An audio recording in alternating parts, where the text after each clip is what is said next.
My name is Brad Kleinerman. I live in Avon, Connecticut, and I'm a human resources director for a major medical company.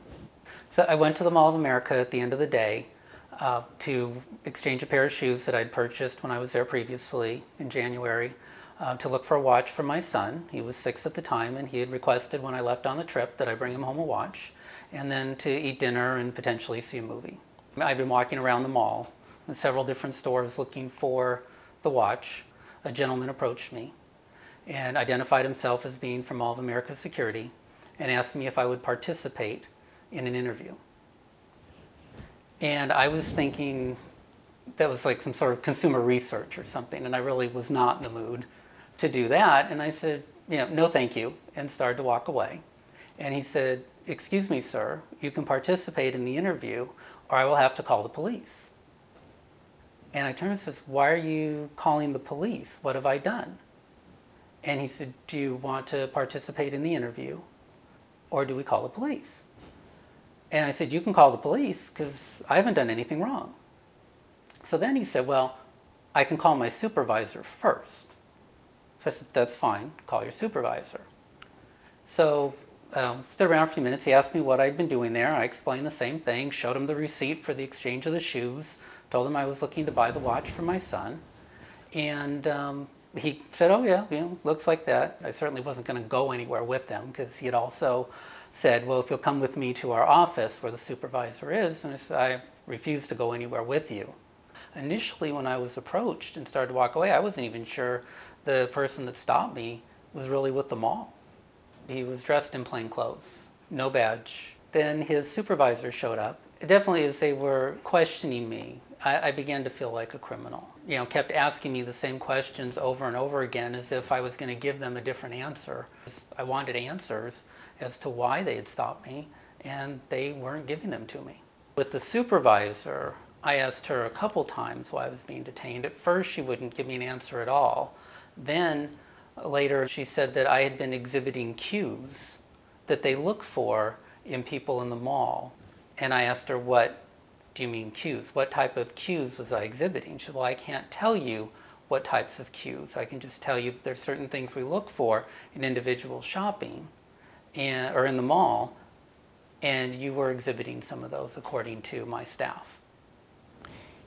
Now, private security people do not have the legal right to detain you. So why didn't you just walk away? Well, I thought about it. But they also said, if you have the right to leave, and I said, so if I leave, what happens? And they said, well, we call the police. It's a horrible experience to go through when somebody is threatening to call law enforcement, not giving you reasons why. And finally, why they released me was they kept asking me for ID, and I didn't want to provide it. I didn't think that was any of their business. And the Ashley, the supervisor, kept telling me that it was, just for a Mall of America database. In the event I was ever stopped again there, they would be able to release me right away because my name was in their database. So I felt very uncomfortable. I didn't want to be there. If that was the way out, I did it.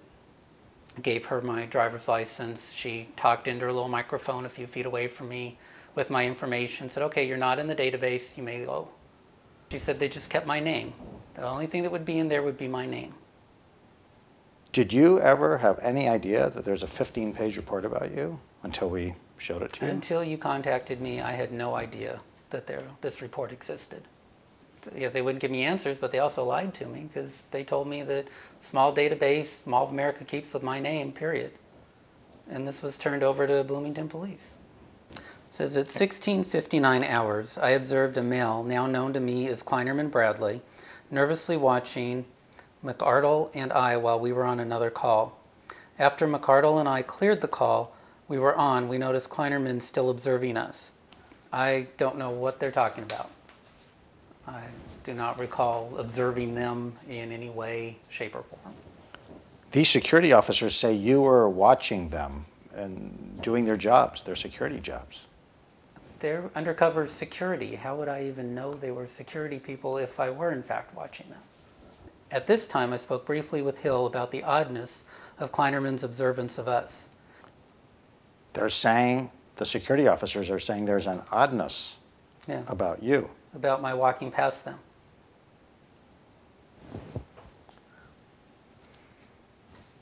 I think it was a slow day, and they had nothing better to do, quite frankly.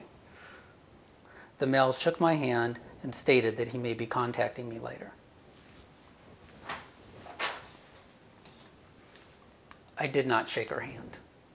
She extended her hand, but I had no intention of shaking her hand, thanking her for putting me through that type of an ordeal. So you're saying that some of the details in the security report from the Mall of America are false? Correct, yes. If somebody stopped for shopping at the mall, ends up in a police database as a suspicious person. I think that's wrong. Being what I do for a living, when, future jobs with background checks, is that going to pop up that I'm a suspicious person at the Mall of America and preclude me somehow from, future employment somewhere? So that's concerning to me.